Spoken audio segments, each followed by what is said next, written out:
વિધાનસભાની અંદર એક જાહેરાત કરવામાં આવી કે હવે તમામ કલાકારોને બોલાવવામાં આવશે અને 27 તારીખનો એક દિવસ નક્કી કરવામાં આવ્યો। 300 જેટલા કલાકારોને આમંત્રિત કરવામાં આવ્યા। એમાં લગભગ બધા જ કલાકારો આવી જાય છે, ફિલ્મના કલાકારો, સાંસ્કૃતિક કલાકારો, લોક સાહિત્યકાર બધા જ આવી જાય છે। પણ એમાં જે રીતે આજે તમામ કલાકારોમાંથી અડધા કલાકારો આજે જે મુલાકાત લઈ રહ્યા છે પણ તેમાં ક્યાંય વિક્રમ ઠાકોર નજરે નથી પડતા। હવે આવતીકાલનો દિવસ પણ કેવું કહેવામાં આવે છે કે જે કલાકારો આજે નથી આવ્યા તે કાલે આવવાના છે, પણ વિક્રમ ઠાકોર જે આજે નથી દેખાયા તેમને લઈને હિતુ કનોડિયાએ શું ખુલાસો કર્યો છે તેમની વાત કરીએ આજના વિડીયોમાં।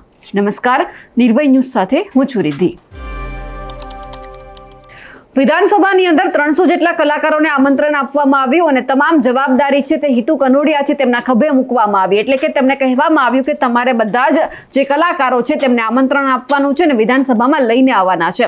આજે અમુક કલાકારો આવ્યા અને ઘણા બધા કલાકારો છે તે આવતીકાલે આવવાના છે, પણ જે આખા કાર્યક્રમની અંદર જે વિક્રમ ઠાકોર ક્યાંય નથી દેખાયા તેમને લઈને હિતુ કનોડિયાએ સ્પષ્ટતા કરી છે કે તે પોતાના ફિલ્મના શૂટિંગમાં વ્યસ્ત છે।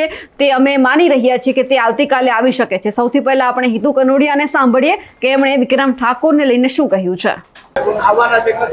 વિક્રમ ઠાકોરને સૌથી પહેલા આમંત્રણ આપ્યું છે, પણ જે કલાકારો શૂટિંગમાં હોય, કોઈ વ્યસ્ત હોય, જેમ કે તમને કહું ફોર એક્ઝામ્પલ માનસી પારેખ એ હમણાં જ નેશનલ એવોર્ડ જીતેલા કલાકાર છે આપણા ગુજરાતી ઇન્ડસ્ટ્રીના, અને હિન્દીમાં જઈને ત્યાં જઈને દિલ્હીમાં જઈને નેશનલ એવોર્ડ, પણ એ શૂટિંગમાં હતા, એવી રીતે બિઝી હતા।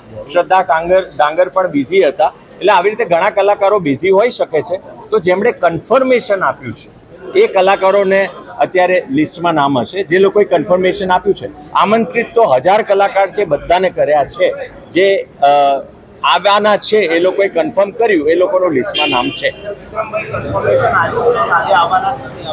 ના, એમણે કન્ફર્મેશન નથી આપ્યું, પણ આમંત્રિત આપણે ચોક્કસ કર્યા। આવતીકાલે પણ આવવાના હોય એવું કંઈ?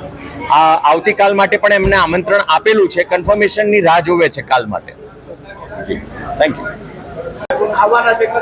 વિક્રમ ઠાકોરને સૌથી પહેલા આમંત્રણ આપ્યું છે, પણ જે કલાકારો શૂટિંગમાં હોય, કોઈ વ્યસ્ત હોય, જેમ કે તમને કહું ફોર એક્ઝામ્પલ માનસી પારેખ એ હમણાં જ નેશનલ એવોર્ડ જીતેલા કલાકાર છે આપણા ગુજરાતી ઇન્ડસ્ટ્રીના, અને હિન્દીમાં જઈને ત્યાં જઈને દિલ્હીમાં જઈને નેશનલ એવોર્ડ, પણ એ શૂટિંગમાં હતા, એવી રીતે બિઝી હતા। શ્રદ્ધા ડાંગર પણ બિઝી હતા, એટલે આવી રીતે ઘણા કલાકારો બિઝી હોઈ શકે છે। તો જેમણે કન્ફર્મેશન આપ્યું છે એ કલાકારોને અત્યારે લિસ્ટમાં નામ હશે, જે લોકોએ કન્ફર્મેશન આપ્યું છે। આમંત્રિત તો 1000 કલાકાર છે, બધાને કર્યા છે, જે આવવાના છે એ લોકોએ કન્ફર્મ કર્યું, એ લોકોનું લિસ્ટમાં નામ છે।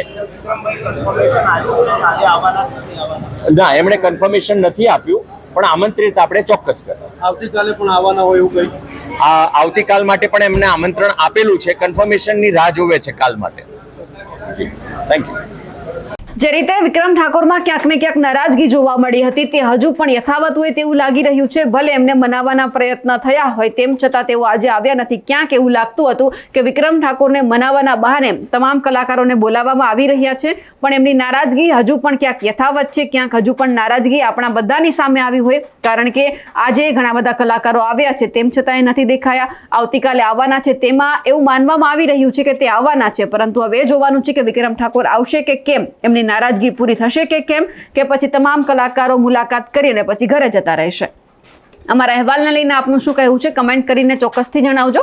સાથે જ અમારી નિર્ભય ન્યૂઝ ચેનલને લાઇક, શેર અને સબસ્ક્રાઇબ કરવાનું ભૂલશો નહીં। નમસ્કાર।